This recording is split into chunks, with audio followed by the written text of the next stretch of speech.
जहां राष्ट्रपति द्रौपदी मुर्मू उत्तराखंड दौरे पर रहेंगे। उनका देहरादून का 3 दिवसीय कार्यक्रम है। राष्ट्रपति आज देहरादून पहुंचेंगे। 21 जून तक वो वहां पर रहने वाली हैं और इस दौरान कई कार्यक्रमों में भी शामिल होंगे, जहां वो विभिन्न परियोजनाओं का उद्घाटन और शिलान्यास भी करेंगे।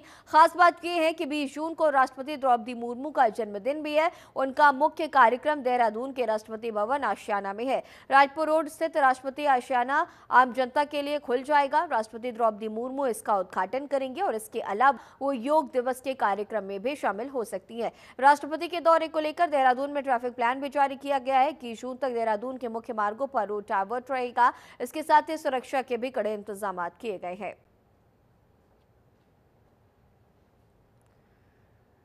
तो राष्ट्रपति द्रौपदी मुर्मू का ये दौरा विश्व योग दिवस समेत कई कार्यक्रमों में शामिल होंगी। उत्तराखंड जा रही हैं। विभिन्न परियोजनाओं का उद्घाटन करती हुई राष्ट्रपति नजर आएंगी।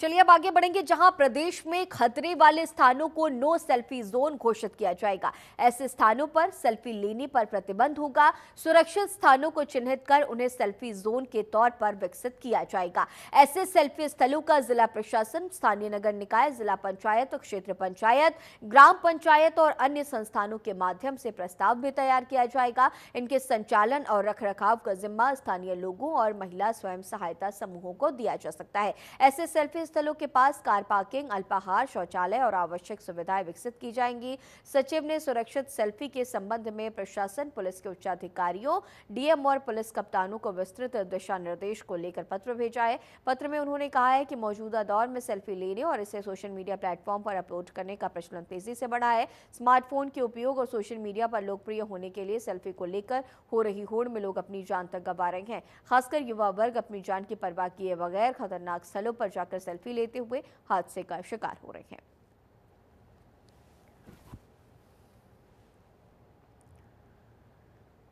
तो सेल्फी जोन को लेकर के बड़ा फैसला सीएम ने लिया है। सुरक्षित स्थानों को चिन्हित कर अब सेल्फी जोन बनाए जाएंगे।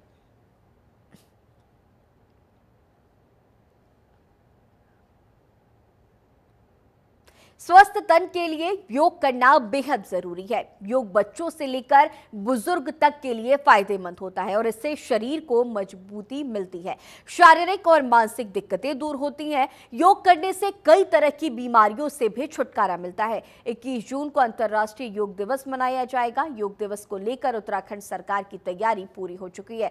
मुख्यमंत्री धामी 21 जून को गैरसैंण में मौजूद रहेंगे। वहीं 10 देशों के राजदूत भी योग दिवस पर गैरसैंण में मौजूद रहेंगे।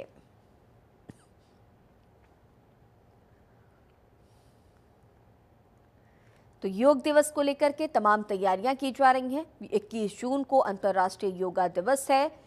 11वां अंतर्राष्ट्रीय योगा दिवस के तौर पर इस दिन को मनाया जाएगा। योग दिवस को लेकर के उत्तराखंड सरकार ने पूरी तैयारियां कर ली है। मुख्यमंत्री धामी 21 जून को गैरसैंण में मौजूद रहने वाली हैं।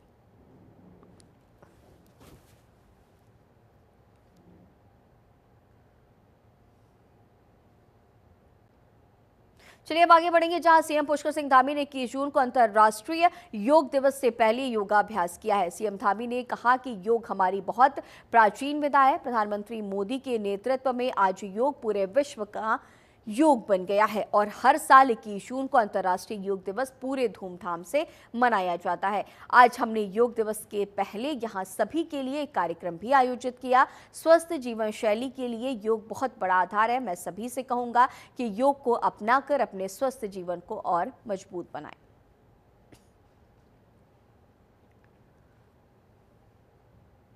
देहरादून में योग कार्यक्रम, इसे लेकर के पूरी तैयारियां की जा रही हैं। 21 जून का ये दिन जब अंतर्राष्ट्रीय योगा दिवस के तौर पर इस दिन को मनाया जाता है और इसे करके उत्तराखंड में पूरी तैयारी योग कार्यक्रम में खुद सीएम धामी भी शामिल हुए हैं। योग हमारी बहुत प्राचीन विधा है और आदरणीय प्रधानमंत्री श्री नरेंद्र मोदी जी के नेतृत्व में आज योग पूरे विश्व का योग बन गया है और 21 जून को प्रत्येक वर्ष अंतर्राष्ट्रीय योग दिवस पूरे धूमधाम से मनाया जाता है। उससे पहले आज हम लोगों ने भी एक यहाँ पर सभी लोगों का योग दिवस से पहले एक कार्यक्रम आयोजित किया। जागरूकता बढ़े, लोग योग को अपनाएं। स्वस्थ जीवन शैली के लिए योग बहुत बड़ा आधार है, इसलिए मैं सभी से कहूँगा कि योग को अपनाकर अपने स्वस्थ जीवन को और मजबूत बनाएं, दृढ़ बनाएं, स्वस्थ बनाएं। और चलिए अब आगे बढ़ेंगे, जहां उत्तराखंड 3 दिवसीय दौरे पर देश की राष्ट्रपति द्रौपदी मुर्मू आ रही हैं और इससे लेकर सरकार ने सभी तैयारियां पूरी कर ली हैं। बीजेपी महामंत्री का ये कहना है कि ये हमारे लिए गौरव की बात है, देश के राष्ट्रपति उत्तराखंड आ रही हैं, साथ ही अपना जन्मदिन उत्तराखंड में मनाएंगी। ये बहुत हर्ष का विषय है। तो राष्ट्रपति के दौरे को लेकर के बीजेपी कार्यकर्ताओं में खासा उत्साह देखा जा रहा है। राष्ट्रपति द्रौपदी मुर्मू का ये उत्तराखंड दौरा कई मायनों में बेहद खास, बेहद अहम माना जा रहा है। तमाम बड़ी सौगातें भी उत्तराखंड की जनता को सौंपती हुई नजर आएंगी और साथ ही साथ बहुत ही सौभाग्य की बात है कि भारत की महामहिम राष्ट्रपति आदरणीय श्रीमती द्रौपदी मुर्मू जी 3 दिवसीय दौरे पर उत्तराखंड में आ रही हैं आज। और अधिक सौभाग्य की बात यह है कि वो अपना जन्मदिन देवभूमि उत्तराखंड में मना रही हैं। भारतीय जनता पार्टी के कार्यकर्ताओं में, आम जनता में बड़ा उत्साह इसको लेकर के है। आज हमारी बड़ी संख्या में जो महत्वपूर्ण पदाधिकारी प्रदेश के हैं, उनको स्वागत करने के लिए, उनको रिसीव करने के लिए जौलीग्रांट एयरपोर्ट पर पहुंचेंगे। वहीं ग्राम्य विकास मंत्री गणेश जोशी ने लखपति दीदी योजना और हाउस ऑफ हिमालय की समीक्षा की है। मीडिया को जारी बयान में ग्राम्य विकास मंत्री ने कहा कि भारत की अर्थव्यवस्था की मजबूती के लिए महिलाओं को सशक्त करना आवश्यक है। पीएम मोदी की परिकल्पना से ये कार्य लखपति दीदी योजना के तहत मजबूती से आगे बढ़ रहा है। उन्होंने ये भी बताया कि उत्तराखंड में लखपति दीदी बनाने का काम लगातार जारी है। उन्होंने स्वयं सहायता समूह की महिलाओं को रोजगार परक प्रशिक्षण भी दिए जाने के कार्य को प्राथमिकता पर करने के निर्देश दिए। मंत्री ने बताया कि चारधाम यात्रा मार्गों पर अब तक कुल 164 आउटलेट खोले जा चुके हैं। नए आउटलेट खोलने की कार्रवाई भी गतिमान है। हाउस ऑफ हिमालय के तहत विपणन को गति दिए जाने के लिए ग्राम्य विकास मंत्री ने अधिकारियों को निर्देशित किया। उन्होंने कहा कि कोच स्थापना के लिए मसूरी, नैनीताल और नई दिल्ली के प्रसिद्ध होटल में वार्ता की जाए ताकि उत्तराखंड के उत्पादों का स्वाद देश विदेश के लोगों को मिल सके।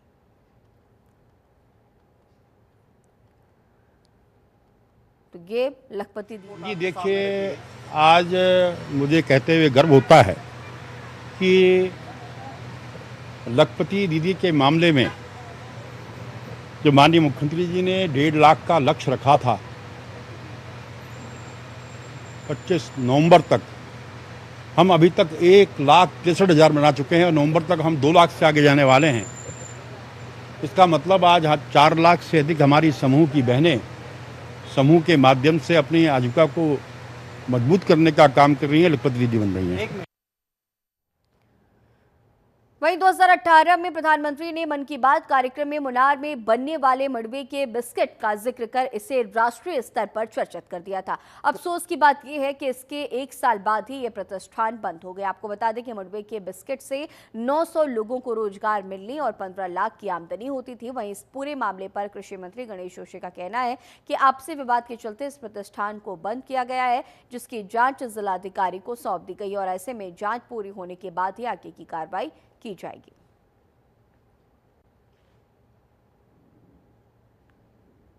देखिए, जिलाधिकारी को इसकी जांच के आदेश दिए हैं कि क्या कारण रहा उसमें, क्योंकि कई व्यक्ति काम कर रहे थे और जैसा बताया गया कि आपसी डिस्प्यूट के कारण वो बंद हुई है और जांच के बाद ये जो रिजल्ट आएगा तभी कहना उचित होगा।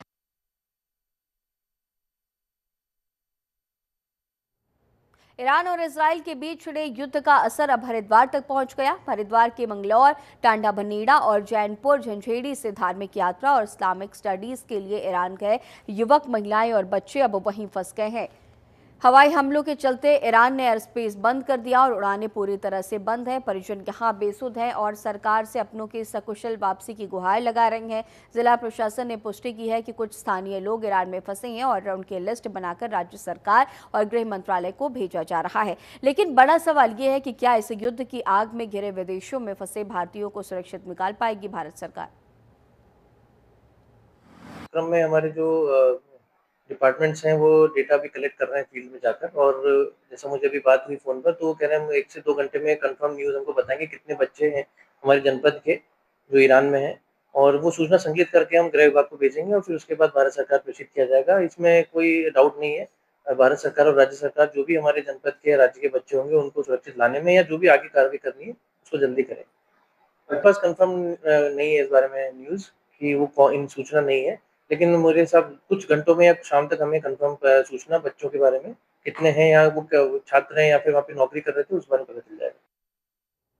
इजराइल ईरान संघर्ष के बीच विदेशों में फंसे भारतीयों को सुरक्षित वापस लाने के लिए भारत सरकार सक्रिय है और इसी कड़ी में उत्तराखंड सरकार ने भी अलर्ट मोड अपनाया है। गढ़वाल मंडल आयुक्त ने साफ किया कि अगर उत्तराखंड का कोई भी नागरिक ईरान में फंसा है तो उसे सुरक्षित वापस लाने के लिए सभी जरूरी कदम उठाए जाएंगे। आयुक्त पांडे का यह भी कहना है कि भारत सरकार पहले भी यूक्रेन जैसे संकटग्रस्त क्षेत्रों में सफल ऑपरेशन कर चुकी है और अब ईरान में फंसे भारतीयों की वापसी पर भी तेजी से काम चल रहा है। प्रशासन ने लोगों से भी अपील की है कि अगर किसी का कोई परिजन ईरान में फंसा है तो वे प्रशासन से तुरंत संपर्क करें ताकि तत्काल कार्रवाई की जा सके।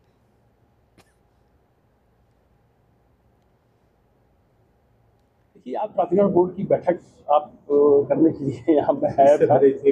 जाहिर बात है कि आपने समाचार पत्रों में पढ़ा होगा कि भारत सरकार का बड़ा स्पष्ट मत है कि हमारे जो भी भारतीय कहीं भी, चाहे वो यूक्रेन का वार रहा हो, तो आपको पता होगा कि किस तरह से ऑपरेशन चला कि वहाँ से लोगों को सुरक्षित निकाला गया था। और आज के समाचार पत्रों में यह निकला हुआ है कि जो भी हमारे देशवासी ईरान में हैं उनको भी लाने की प्रक्रिया चल रही है। तो अगर हमारे उत्तराखंड के लोग भी हैं तो इसके लिए हमारे ARC हैं वहाँ पर, श्री अजय मिश्रा दिल्ली में, वो लगातार संपर्क में हैं और अगर कोई हमारे उत्तराखंड राज्य का कोई व्यक्ति है तो हम लोग जरूर इसमें कर देंगे। ये एक तो इसमें ईरान में जो काफ़िला गया था, मेरे पापा और अम्मी दोनों थे, लेकिन वहाँ जाके ना तकरीबन परसों रात वो इराक़ पहुँच चुके हैं। उन्होंने एक बायो बस अपना बाय रोड वो इराक़ पहुँच चुके हैं यहाँ। और दूसरी एक फैमिली है हैदर अब्बास सन ऑफ लतीफ़ अहमद और सरदार आलम सन ऑफ मुराद अली, ये 2 फैमिली और जो इस वक्त ईरान में मौजूद हैं।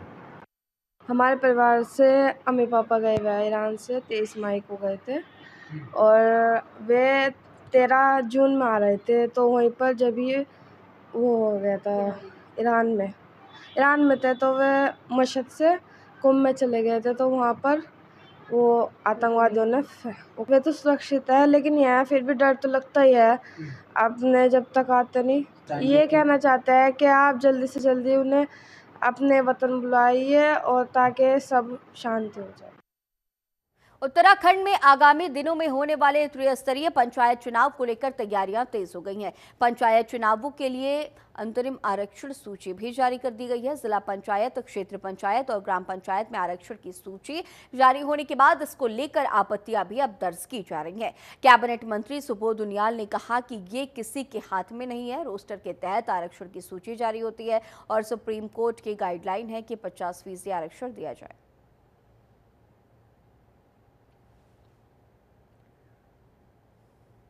निश्चित रूप से आपत्ति में आएंगी। हर आदमी बेचारा अपने भविष्य को देखते हुए तैयारियां करता है, लेकिन एक जब कोई रोस्टर बन जाता है और उसमें रोस्टर के हिसाब से जब आरक्षण दिया जाता है तो निश्चित रूप से कई लोगों की आशाएं भी टूटती भी हैं और उसके बाद वो लोग आपत्ति करते हैं। आपत्तियां, क्योंकि इसमें मुझे लगता नहीं किसी के हाथ में कुछ है, क्योंकि आरोही क्रम में सबसे ज्यादा अनुसूचित जाति जहां पर होगी उस जिले में, उस ब्लॉक में सबसे पहले वो आरक्षित होगा। उत्तराखंड में आगामी दिनों में होने वाले त्रिस्तरीय पंचायत चुनाव को लेकर कांग्रेस ने भी अब अपनी तैयारियां पूरी कर ली हैं। सभी जगह के लिए प्रभारी नियुक्त कर दिए गए हैं। कांग्रेस के प्रदेश अध्यक्ष करण माहरा ने त्रिस्तरीय पंचायत चुनाव को लेकर कहा कि कांग्रेस एकजुट होकर चुनाव लड़ेगी। सभी वरिष्ठ नेता सामूहिक नेतृत्व के साथ इस चुनाव में भागीदारी करेंगे।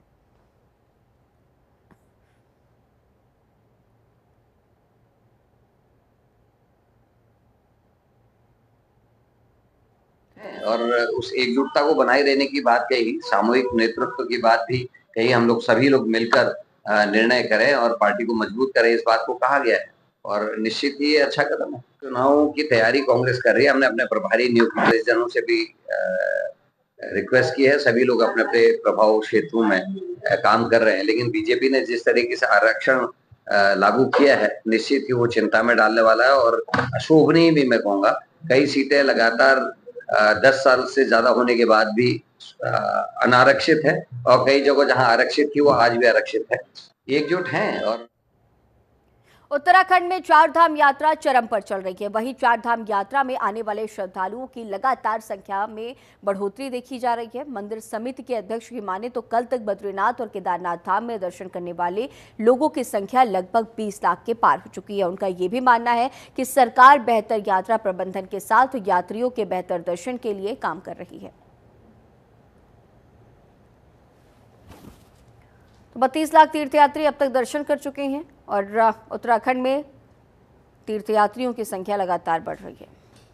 देखिए 2 तारीख को जो है कि कपाट श्री केदारनाथ जी के कपाट खुले थे और 4 तारीख को श्री बद्रीनाथ जी के कपाट खुले थे, और 2 तारीख से लेकर और कल तक आज सुबह तक लगभग जो है कि दोनों धामों में जो है कि हमारे 20 लाख तीर्थयात्री जो है कि यहाँ पर इस समय दर्शन कर चुके हैं और लगभग 40 लाख लोगों ने जो है कि पंजीकरण कराया हुआ है। इस समय जो है कि तीर्थ यात्रा को लेकर पूरी तरह से शासन प्रशासन बद्री केदार मंदिर समिति पूरे अलर्ट मोड पर है। जो आपदा कंट्रोल है, आपदा प्रबंधन है, आपदा प्रबंधन के कंट्रोल रूम पूरी तरह से यातायात व्यवस्था हो चाहे चिकित्सा व्यवस्था हो।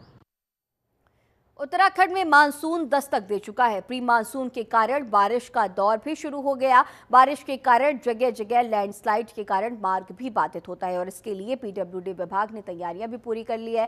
जानकारी देते हुए पीडब्ल्यूडी विभाग के सचिव ने बताया कि विभाग ने आपदा से निपटने के लिए बीआरओ NHAI से मशीनों की लिस्ट मांगी है। इस मशीनों को जहां पर सड़कें सबसे अधिक बंद होती हैं वहां भेजी गई हैं ताकि भूस्खलन होने पर तुरंत सड़कों को खोला जा सके।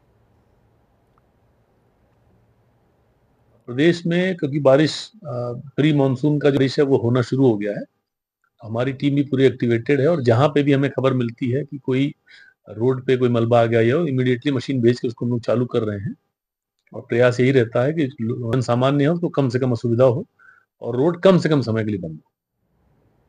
अब चलिए आगे बढ़ेंगे, जहां कांवड़ मेले की तैयारी के मद्देनजर हरिद्वार पुलिस यूपी पुलिस के साथ समन्वय बनाकर काम कर रही है। हरिद्वार के थाना श्यामपुर में बिजनौर पुलिस के अधिकारियों के साथ इंटरेक्टिव मीटिंग की गई, जिसमें हरिद्वार और बिजनौर पुलिस के अधिकारी भी मौजूद रहे। मीटिंग में कांवड़ मेले के दौरान रूट प्लान, ट्रैफिक कंट्रोल और फोर्स के डिप्लॉयमेंट को लेकर चर्चा की गई है। आने वाले दिनों में और बड़े पैमाने पर इंटरस्टेट मीटिंग आयोजित की जाएगी। इंटरस्टेट बॉर्डर मीटिंग की थी ट्रैफिक को लेकर कांवड़ के संदर्भ में, जिसमें बिजनौर के लोग आए थे। आगे भी मीटिंग्स प्रस्तावित है, मुजफ्फरनगर, सहारनपुर सबसे ही हम करेंगे, लेकिन आज बिजनौर के जो ऑफिशियल्स आए थे उनके साथ मीटिंग थी। वहाँ के एसपी सिटी साहब और सीओ ट्रैफिक साहब, बाकी सभी लोग आए थे, उनकी पूरी ट्रैफिक की टीम आई थी। हम सब ने काफ़ी गहन मुद्दों पर चर्चा, यातायात का कैसे डाइवर्जन होगा, अगर बारिश होती है तो रेन फैक्टर को कंसिडर करते हुए हम कैसे यातायात को सुचारू रूप से चलाएंगे।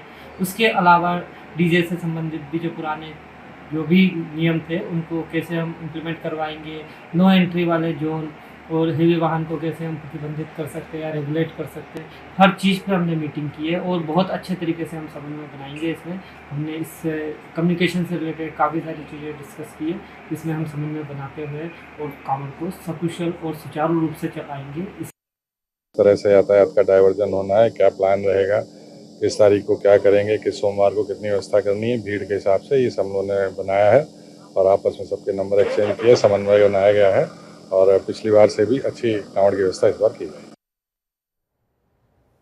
हरिद्वार में आगामी कांवड़ मेले को लेकर तैयारियां तेज हो गई हैं। सीसीआर टावर में गढ़वाल कमिश्नर और आईजी की अध्यक्षता में हाई लेवल मीटिंग बुलाई गई है। इसमें जिले के डीएम, एसएसपी सहित सभी अहम विभागों के अधिकारी भी शामिल रहे। बैठक में कांवड़ मेले को सकुशल संपन्न कराने के लिए तमाम जरूरी पहलुओं पर मंथन भी किया गया है। साफ सफाई, स्ट्रीट लाइट, सार्वजनिक शौचालयों की संख्या बढ़ाने जैसे जमीनी मुद्दों पर स्पष्ट दिशा निर्देश भी जारी किए गए हैं। कमिश्नर ने सभी विभागों को समय सीमा में कार्य पूर्ण करने के सख्त निर्देश दिए हैं। साथ ही जिला अस्पताल के अलावा प्रमुख प्राइवेट हॉस्पिटल्स और नर्सिंग होम्स में भी इमरजेंसी के लिए बेड आरक्षित रखने को कहा गया है।